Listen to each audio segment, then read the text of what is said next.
Dalam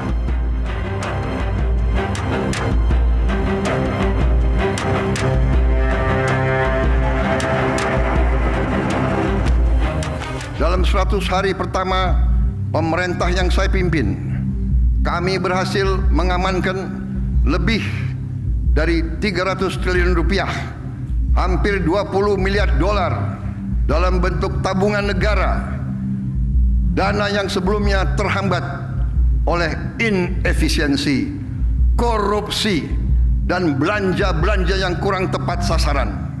Kini dana tersebut akan dialokasikan untuk dikelola oleh Danantara Indonesia, diinvestasikan dalam 20 atau lebih proyek-proyek nasional sebagai bagian dari industrialisasi kita dan hilirisasi kita. Proyek-proyek yang berdampak tinggi yang akan menciptakan nilai tambah yang signifikan untuk bangsa kita, menciptakan manfaat nyata, lapangan kerja yang bermutu, dan kemakmuran yang berjangka panjang bagi masyarakat Indonesia.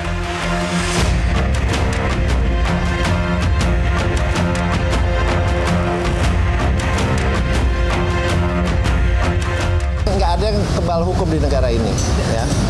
Jadi KPK bisa, apalagi kalau ada tindakan yang tidak patut atau kriminal, sangat-sangat bisa. BPK ya kan ada program PSO, itu juga bisa diaudit untuk perusahaan-perusahaan yang ada PSO. Jadi berita ini harus diluruskan, dan semua itu ikut mengawasi kita dan ikut berperan aktif dalam rangka yaitu memastikan bahwa kita berjalan dengan baik dan benar, ya.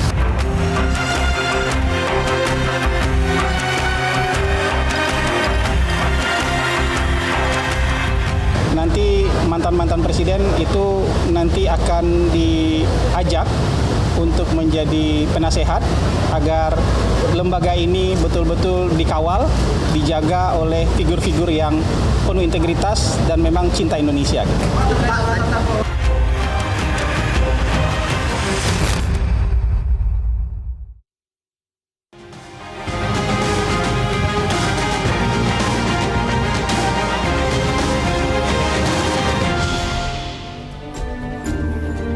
Halo, selamat malam pemirsa. Hari ini Danantara resmi diluncurkan dengan ambisi besar. Danantara digadang sebagai gebrakan untuk mendongkrak pertumbuhan.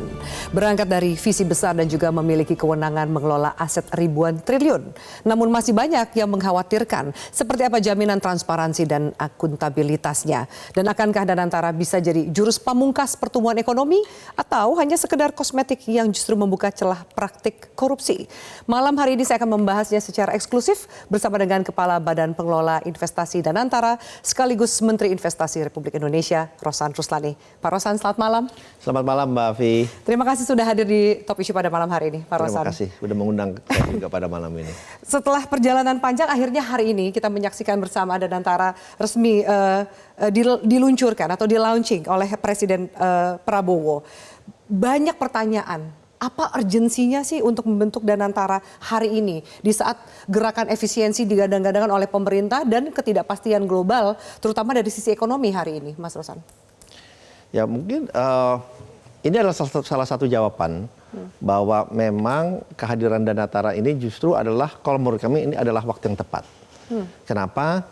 Kalau kita lihat memang salah satu fungsi dari Danantara ini adalah melakukan investasi yang mempunyai dampak berkelanjutan, berkesinambungan, dan inclusive growth. Nah, kalau kita lihat Danantara ini, kalau kita lihat formasi dari pertumbuhan perekonomian kita, kalau boleh saya flashback sedikit, 53-54% kan dari domestic consumption, ya, dari konsumsi domestik. Kemudian kurang lebih 28-29% dari investasi, kemudian government spending 8-9%, kemudian net export kurang lebih 2%. Nah, jadi investasi mempunyai peran yang sangat penting dan sangat signifikan. Dan kita meyakini bahwa room to growth dari sektor investasi ini masih sangat dibandingkan dengan yang lain, dibandingkan dengan konsumsi, kemudian dengan government spending, ekspor, dan yang lain-lain. Konsumsi yang potensinya paling besar. Kenapa? Kalau kita lihat dari investasi contohnya yang masuk ke ASEAN, FDI itu kurang lebih mencapai 230 sampai 240 miliar dolar. Tetapi yang masuk ke Indonesia itu tidak lebih dari 11 sampai 12%. Sedangkan kalau kita lihat Indonesia ini adalah negara dengan ekonomi terbesar di ASEAN, 36 sampai 37%. Populasinya juga yang paling besar, sampai 41% di ASEAN. Nah, sehingga itu mempunyai ruang untuk Indonesia dengan investasi yang asing masih bisa diperlebar. Nah, investasi asing masuk ini tentunya akan mendapatkan kenyamanan yang lebih apabila kita juga mempunyai kemampuan untuk ikut berinvestasi bersama-sama dengan mereka. Nah, dengan ada kehadiran Danantara ini membuat kita mempunyai dana untuk berinvestasi. Jadi kalau istilahnya we put skin on the game juga lah. Sehingga mereka lihat kalau mereka saja ikut masuk, ini kan menumbuhkan keyakinan. Jadi dan di saat bersamaan memang dengan adanya geopolitik, geoekonomi yang tensionnya makin meningkat, ya kita juga harus melihat bahwa kita harus mempunyai kekuatan dari diri kita sendiri juga. Kemampuan berdiri di atas kaki sendiri itu menjadi penting. Sehingga apabila kita mengantisipasi bahwa dengan adanya geopolitik ini kemungkinan misalnya ekonomi akan menurun, investasi akan menurun, kita tetap punya kekuatan dari investasi dari dalam negeri, dari diri kita sendiri, karena kita mempunyai rencana yang harus kita implementasikan sehingga pertumbuhan perekonomian yang dicanangkan oleh Bapak Presiden dalam 5 tahun ke depan nanti di tahun 2009 ini mencapai 8%, insya Allah bisa dicapai atau bahkan kita bisa akselerasi lebih cepat. Lebih baik. Pak Rosan, kalau untuk membumikan ya, ada banyak pihak yang bertanya, apa sih pentingnya Danantara? Kinerja BUMN tanpa Danantara dan dengan Danantara itu komparasinya seperti apa? Dengan bahasa yang mungkin lebih mudah dimengerti dan sederhana. Oke, kalau saya coba cari bahasa yang ini ya, yang lebih Kenapa harus ada Danantara yang mengelola aset dan dana BUMN? Ya, karena dengan ini adalah dua hal yang berbeda sebetulnya.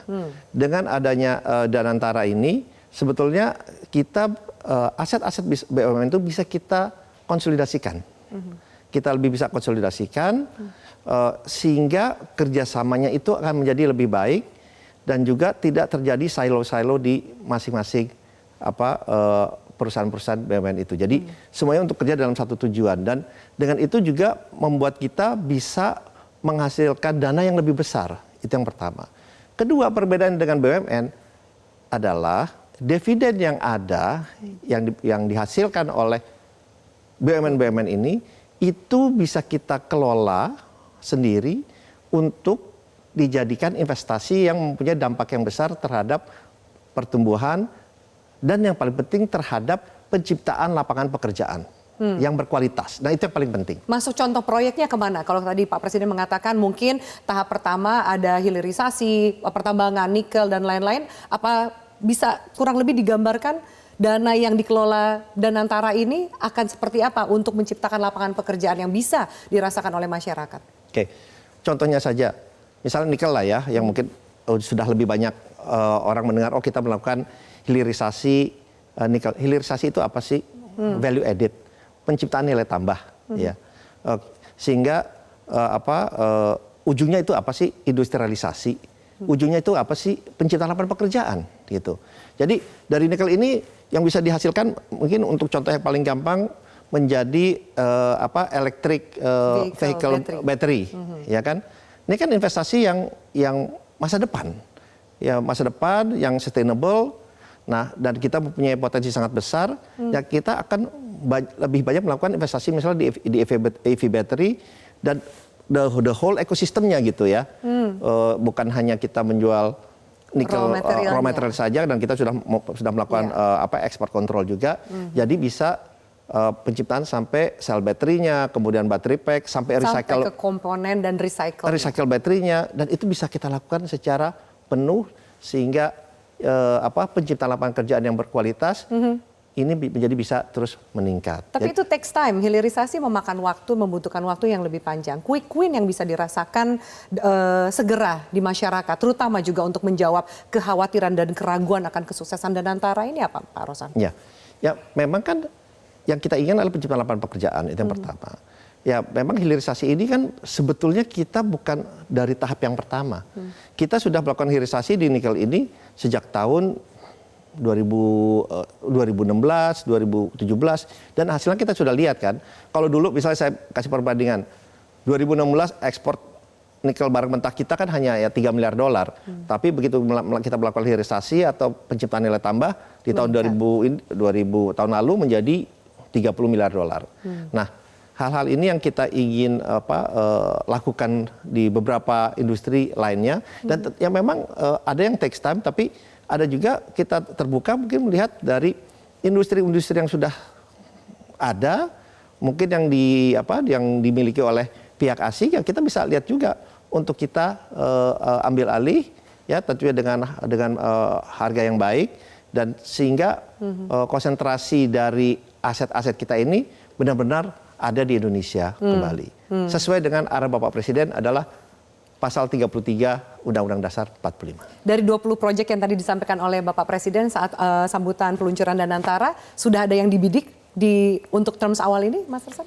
Ya, pertama tentunya di Danantara ini kita harus menyiapkan timnya dulu, manusianya dulu. Ini kan baru di launching tadi. Ya, kalau kata Bapak Presiden tuh pesannya kepada kami itu lakukan ini dengan asas kehati-hatian, secara prudent. Ini pesan Bapak Presiden. Kedua, lakukan ini dengan tata kelola perusahaan yang benar, good governance. Ketiga, dengan transparansi. Keempat, lakukan dengan integritas yang baik dan benar, gitu. Dan itu yang menjadi pedoman kami, dan berinvestasi di hal-hal yang memang mempunyai dampak yang besar, terutama kepada anak cucu kita di kemudian hari. Kapan bisa mulai bekerja kira-kira? Kalau kemudian tetap semua tahap yang tadi disampaikan, good governance, prinsip kehati-hatian juga berjalan, sementara Maret semua BUMN sudah berada di bawah Danantara. Ya, memang rencana kita dalam waktu sebulan ini, kita akan memilih orang-orang terbaik yang berada di Indonesia, dan tidak tertutup kemungkinan juga orang-orang terbaik dari pihak asing kita juga bisa lihat dengan bantuan dari internasional headhunting dan juga local headhunting kita combine supaya kita benar-benar mendapatkan orang-orang yang profesional yang tepat dan ekspertis di bidangnya dan sudah terbukti track recordnya. Jadi itu kita lakukan secara sangat-sangat proper, sangat-sangat baik. Oke, salah satu nama yang sudah tersebar di media ada nama Tony Blair. Benarkah akan juga masuk menjadi anggota pengawas di Danantara, di Dewan Pengawas? Penasehat. Penasehat. Jadi kita memang ada Dewan Pengawas, ada Dewan Penasehat. Kalau Dewan Pengawas kan ketuanya Pak Erick Thohir ya sebagai Menteri BUMN. Tapi di Dewan Penasehat ini ada yang kita sebut namanya Global Advisors. Global Advisor atau Dewan Penasehat Global. Salah satunya namanya memang itu, tetapi memang ada beberapa nama lain yang kita yakini ini akan memberikan bobot yang lebih besar kepada Danantara, sehingga dalam dan luar negeri pun melihat bahwa kita ini tidak setengah-setengah dan kita tidak main-main dengan keberadaan Danantara ini. Berapa banyak kira-kira kursi Global Advisor yang akan diisi, Pak Rosan? Ya, kita masih lihat, tapi menurut saya mungkin sekitar 5-6 nama. 5-6 nama. Ya. Selain nama Tony Blair, adakah nama yang bisa disampaikan? Salah satunya mungkin adalah Ray Dalio. Ray Dalio juga. Dan kita sedang bicara juga dengan nama-nama prominent lainnya. Mungkin, mohon maaf saya tidak bisa sampaikan di sini. Harus ditunggu. Tapi saya sudah mendapatkan indikasi bahwa nama-nama itu akan bersedia, dan ini kembali lagi ini kan akan lebih menambahkan kepercayaan bahwa ya Danantara ini tidak hanya di dalam tapi di luar pun ikut melihat akan keberlangsungan Danantara ke depannya. Kalau nama dari dalam sendiri, adakah kejutan yang mungkin nanti akan ditunggu publik? Ya kita sebetulnya selain nama yang beredar? sebenarnya Danantara ini saya bilang nih bukan mungkin, Danantara ini yang ngawasin mungkin yang paling banyak ini di Danantara ini. Kenapa? Kenapa yang paling banyak diawasi? Iya, kita punya Dewan Pengawas dan kita report langsung kan ke Bapak Presiden. Sehingga yang saya sampaikan semua perangkat untuk kenegaraan itu ada di dalam Danantara ini. Ya, ada ketua Dewan Pengawas, kemudian ada menteri-menteri lain juga, ada advisor, kita punya berbagai macam komite audit, baik di berbagai level. Kita punya oversight komite dan akuntabilitas. Ya. Di situ juga ada ketua BPK, ketua BPKP, Kapolri, Jaksa Agung. Jadi PPATK, semuanya juga ada di situ ikut mengawasi. Dan kita sih malah senang gitu. Dengan senang hati ya? Dengan senang hati gitu diawasin. Jadi karena kita meyakini kita juga mau menjalankan ini, saya dengan board management yang sudah ditunjuk, kita bilang kita mau menjalani ini dengan sangat serius dan tanpa ada benturan kepentingan. Baik, Pak Rosan, kita harus jeda. Nanti kita lanjutkan diskusi masih mengenai Danantara. Soal yang dikhawatirkan adalah digadang-gadang Danantara bisa menjadi Temasek, tapi kekhawatiran publik adalah bagaimana jika terjadi ada celah korupsi di situ yang ujungnya bukan Temasek tapi 1MDB-nya Malaysia. Bisa dijawab usai jeda, Mas Rosan, dan pemirsa, kami akan lanjutkan. Tetaplah bersama kami di Top.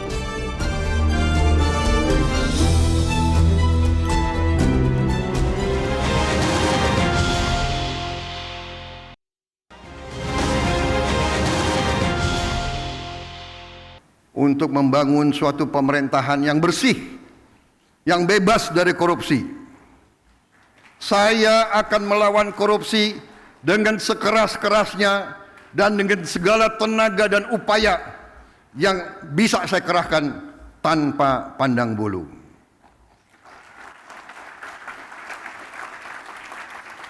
Prinsip yang sama akan menjadi fondasi dalam pengelolaan Danantara Indonesia.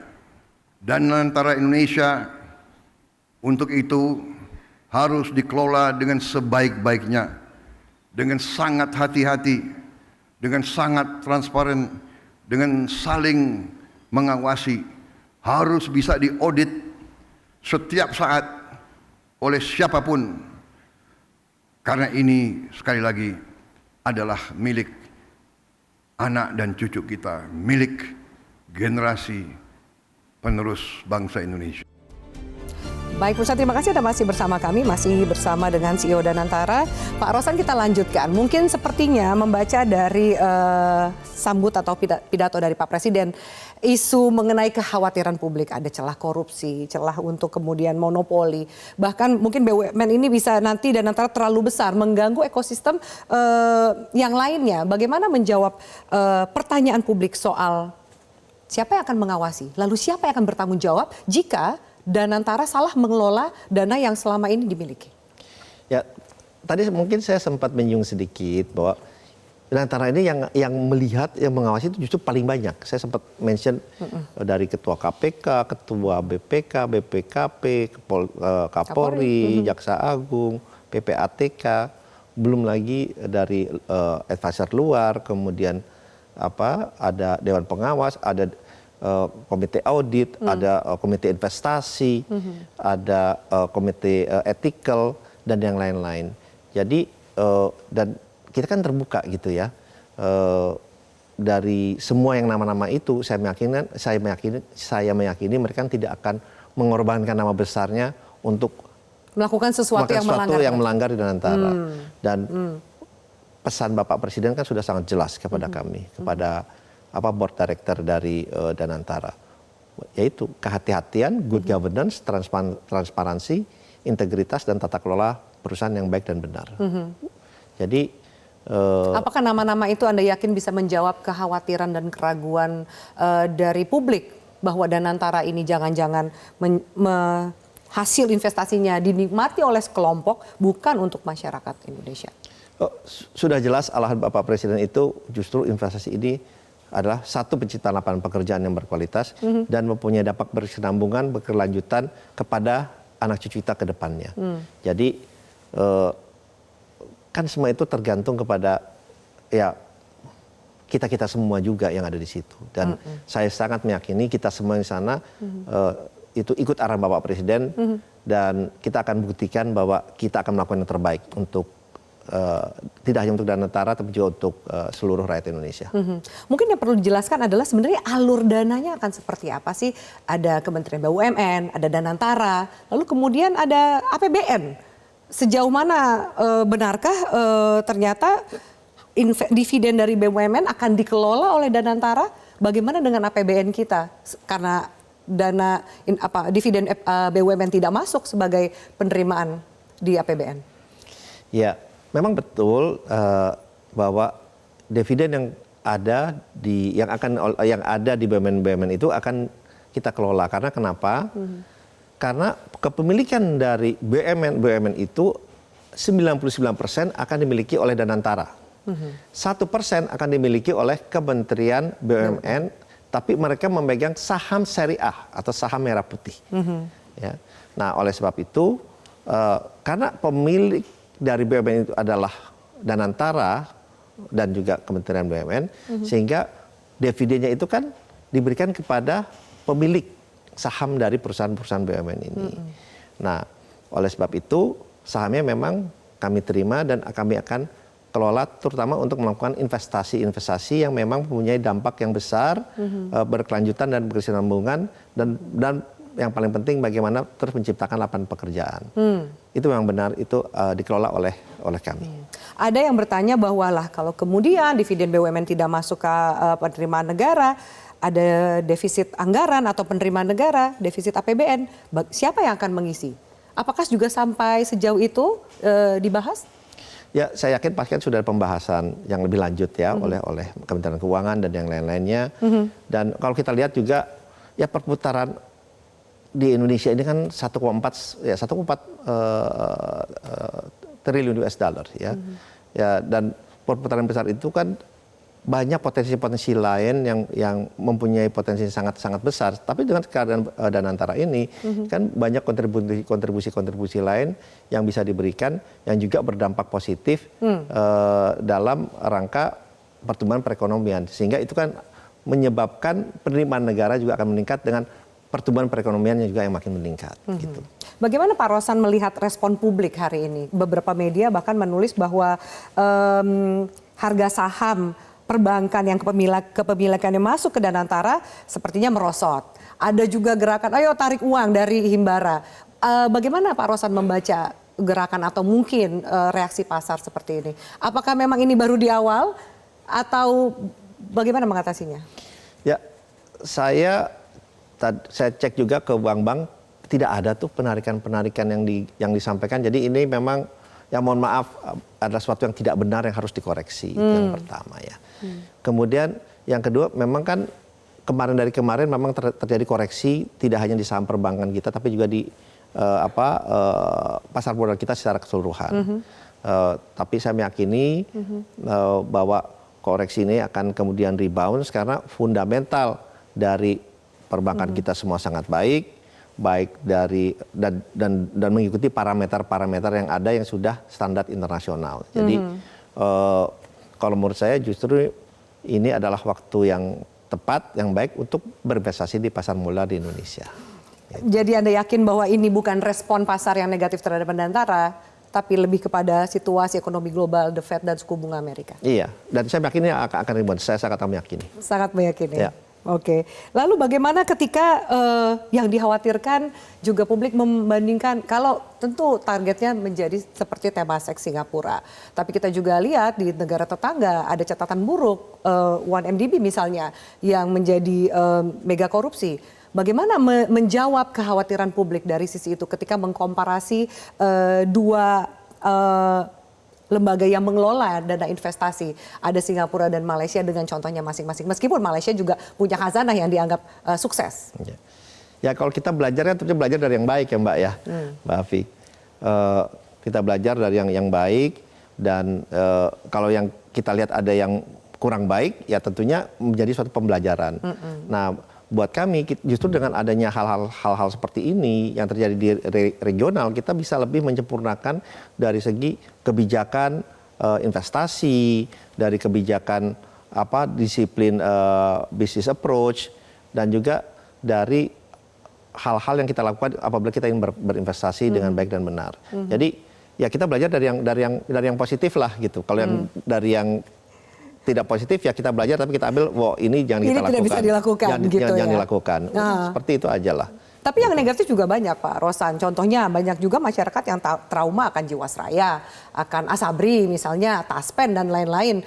Penentuan tim investasi ini kan akan sangat berpengaruh. Bagaimana Pak Rosan menjawab bahwa ini akan jauh dari catatan-catatan buruk itu? Ya, justru kalau kita lihat itu kan sebenarnya menentukan manusianya ya. Pertama orangnya tentunya dengan standar peraturan yang ada. Nah, kalau saya tidak mau bandingin misal dengan yang lain-lain, tapi kalau kita lihat di Danantara ini, yang seperti yang saya sampaikan, timnya nanti bisa dilihat adalah tim-tim yang terbaik yang ada di Indonesia maupun di regional maupun dari luar negeri, global. Karena kita memilih timnya ini bukan atas dasar suka tidak suka, tapi atas dasar profesionalisme. Dan kita pun melarang, misalnya ada di dalam aturannya, sampai saudara tingkat 2 itu tidak boleh ada di dalam satu di dalam Danantara maupun sebagai badan pengelolanya. Jadi itu kita sudah atur sangat tegas karena kita tidak mau ada benturan kepentingan. Dan nggak ada orang titipan dari partai politik, nggak ada orang titipan. Kita ambil ini melalui proses yang baik dan benar gitu. Dan saya disampaikan juga di peraturannya bahwa tidak boleh ada orang partai. Tidak boleh ada orang partai. Harus menegaskan, jangan-jangan orang partai udah siap memberikan CV ke Mas Rosan, jadi langsung coret. Jadi siap-siap ini manajer investasi baik Indonesia maupun regional dan global siap-siap untuk diminta bergabung menyukseskan Danantara. Kurang lebih seperti itu ya Mas? Iya, pokoknya kita berdasarkan meritokrasi lah, berdasarkan pemilihan orang-orang terbaik yang ditentukan bukan hanya oleh kami sendiri, tapi juga oleh tim internasional yang ada dan tim nasional yang ada untuk melakukan pemilihan orang-orang terbaik yang ada di Indonesia maupun di global. Oke, kita harus jeda kembali Pak Rosan, kami akan lanjutkan pemirsa wawancara ini, lalu harapan ke depan seperti apa, langkah yang menentukan Danantara untuk kemajuan pertumbuhan ekonomi Indonesia. Tetaplah bersama kami di Top Issue.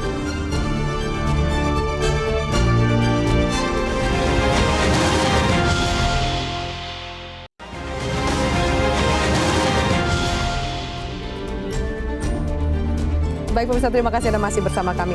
Pak Rosan, kami tampilkan bersama beberapa negara yang juga memiliki sovereign wealth fund, kurang lebih seperti itu ya. Negara-negara mana saja? Nah, di sini kami tampilkan ada Norway, kemudian Abu Dhabi, ada GIC Singapura, China Investment Corporation.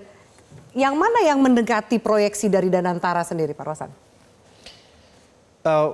Proyeksinya ya tentunya kita ingin menjadi yang terbaik dan terbesar dalam tata kelola yang prudent dan good governance. Jadi kalau di level sekarang, ini kan baru mulai nih ya? Baru mulai. Iya. Tapi kita mulai tapi dengan angka yang memang yang sangat besar karena memang BUMN kita ini nilainya memang total asetnya besar, kurang lebih 900 miliar dolar ya, gitu. Kalau Singapura yang juga sering dijadikan contoh gitu, ada GIC Private Limited Singapura dan juga Temasek Holding Singapura. Danantara lebih ke GIC atau Temasek nanti pengelolaan dana dan investasinya, Pak Rosan? Ya, mungkin lebih ke Temasek ya, karena Temasek kan juga adalah kumpulan dari BUMN mereka pada awalnya di tahun 74-75. Itu BUMN mereka juga dikumpulkan, sehingga lahirlah Temasek. Jadi ini mungkin lebih agak mirip kepada Danantara. Konsolidasi dari BUMN kita lahir Danantara. Jadi mungkin lebih ke Temasek karena bentuknya hampir sama pada saat dibentuk. Ya. Seperti itu kurang lebih pengelolaan dananya akan lebih ke Temasek Holding Singapura ya. Ya. Banyak yang melihat pertanyaan berikutnya adalah Oke, target memang selalu tinggi dan kita berharap semua berjalan sesuai dengan perencanaan untuk mencapai target yang baik itu. Tapi bagaimana jika ternyata ada resiko? Namanya investasi pasti ada resiko kan, Pak Rosan? Bagaimana ternyata ada resiko salah kelola atau bahkan berujung kerugian investasi? Siapa yang akan menanggungnya? Itu yang perlu juga dijawab pertanyaan banyak pihak termasuk publik dan juga investor. Ya tentunya dalam investasi pasti ada risiko. Tapi risiko itu adalah risiko yang bisa kita hitung atau calculated risk. Nah itu yang menjadi pegangan kita ya. Tapi apabila kita sudah melakukan itu dengan baik, kita sudah melakukan due diligence baik secara legal, baik secara financial, baik secara administrasinya juga, dan kemudian sudah disampaikan sesuai dengan prosedural yang ada ke komite-komitenya, tetapi misalnya itu sampai terjadi kerugian, ya kan itu kan bisa lihat kerugiannya itu karena apa, ya kan? Bisa karena force majeure atau hal-hal yang memang di luar perkiraan atau analisa kami pada saat itu sehingga terjadi misalnya kerugian. Tapi kan itu kan a business gitu ya, bukan sesuatu yang disengaja gitu. Kalau memang kerugian itu disebabkan oleh moral hazard, oleh kesengajaan atau ada benturan kepentingan, ya itu pastinya penegak hukum yang masuk. Penegak hukum, karena di Indonesia tidak ada yang kebal hukum sama sekali, gitu. Jadi KPK bisa masuk, ya kan, BPK apabila ada program-program pemerintah ke BUMN juga bisa masuk. Jadi nggak benar kalau dibilangnya, oh KPK nggak bisa masuk ke KPK dan BPK tidak bisa masuk, nggak benar, bisa.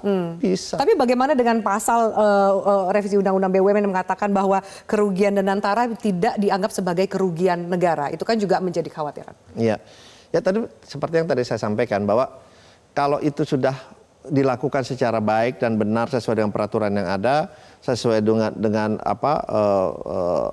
prosedur yang ada, ya itu memang tidak bisa dikategorikan sebagai kerugian negara. Apabila semua tahapan-tahapan itu sudah dilakukan dengan baik dan benar. Gitu.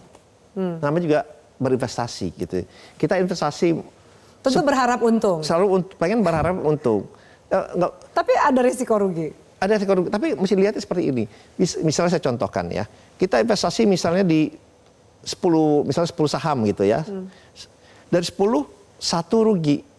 Tetapi secara kumulatifnya untungnya besar gitu. Nah, yang dilihat kan tidak, kalau sekarang dilihat kerugian yang satu itu bukan dilihat sebagai investasi yang secara menyeluruh, karena dimanapun di seluruh dunia ini itu perlakuannya untuk sovereign wealth fund seperti itu. Jadi bukan karena kita membuat aturan sendiri, enggak, di seluruh dunia juga seperti itu. Jadi, dan bukan, tidak apa-apa kalau rugi, bukan seperti itu ya? Oh enggak, tidak ada seperti itu. Karena ini kan berlapis-lapis. Ada beberapa komite yang menganalisa juga gitu. Jadi selama ini memang sudah dilakukan business practice yang benar, dan dilihat keseluruhannya ini sudah memenuhi peraturan dan aturan yang ada, ya itu bisa berjalan, dan kalau memang terjadi kerugian, ya harus dilihat juga secara keseluruhan. Kalau kemudian dari hasil efisiensi kemarin digeser untuk dananya dikelola oleh Danantara ada sekitar 300 triliun gitu, tolak ukur rugi dan untungnya, sukses atau tidaknya ini apa? Dan mungkin kemana ini pengolahannya? Ya kan kita pasti akan bikin parameter-parameter ya. Untuk kita berinvestasi, parameter untuk misalnya rate of return-nya berapa, kemudian parameter penciptaan lapangan kerjanya berapa banyak, kemudian parameter dari dampak-dampaknya, ESG-nya seperti apa, sustainability-nya seperti apa, dampak bagaimana ini dalam jangka panjangnya bisa meningkatkan misalnya industrialisasi kita. Jadi banyak hal parameter-parameter yang kita akan pakai sehingga semuanya itu kita lakukan secara terbuka. Oke, baik. Kita harus jeda, Pak Rosan. Kita lanjutkan sesaat lagi, termasuk bagaimana Pak Rosan memisahkan tugas dan tanggung jawab sebagai Menteri Investasi dan Hilirisasi dan juga CEO Danantara. Berkaitan, tapi memiliki peran yang berbeda. Jawabannya pemirsa, usai jeda tetap bersama kami.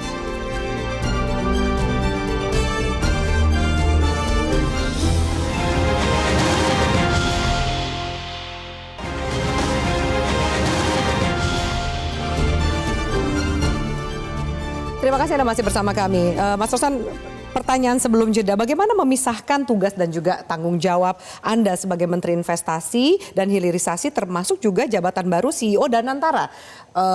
Keduanya memiliki peran yang berbeda meskipun ada irisan di keduanya.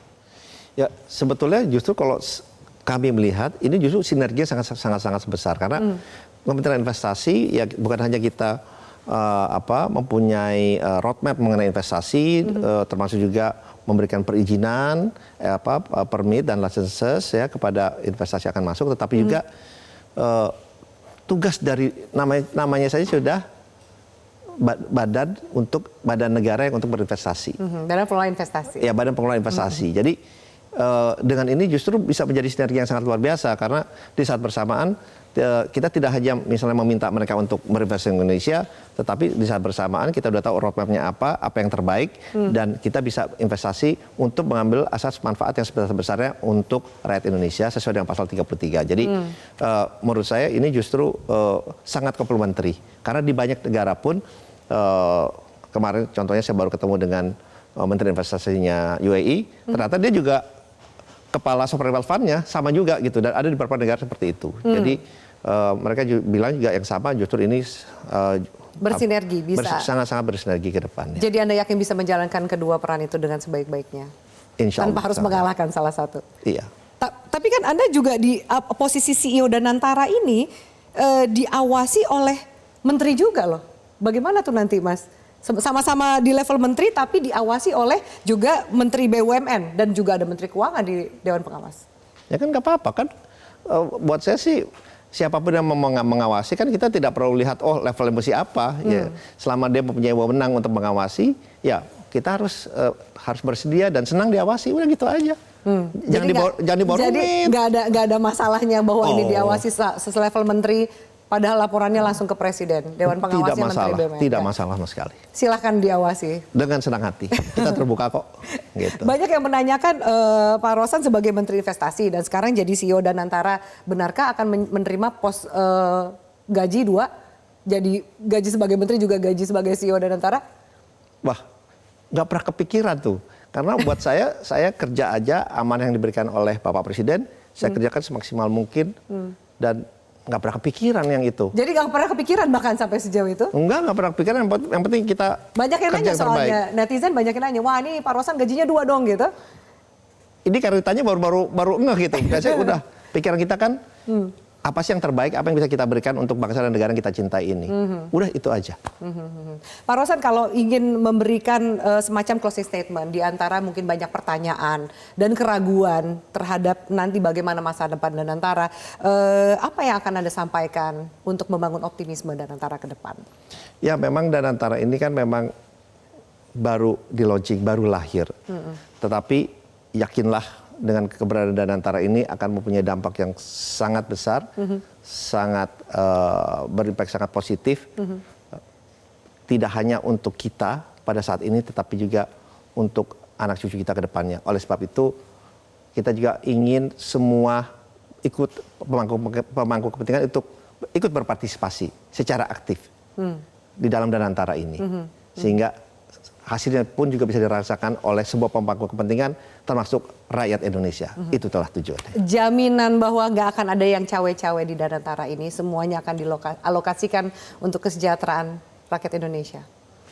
Itu jaminan dari saya. Oke, baik. Terima kasih Pak Rosan Ruslani untuk wawancara kita yang menarik soal Danantara. Selamat bertugas sebagai CEO Danantara. Kita nantikan semoga Danantara ini bisa menjadi katalisator pertumbuhan ekonomi Indonesia ke depan. Selamat malam pemirsa, terima kasih atas atensi Anda. Kita akan jumpa lagi pekan depan. Terima kasih, sampai jumpa. Terima kasih Pak Rosan. Baik, terima kasih. Pleasure.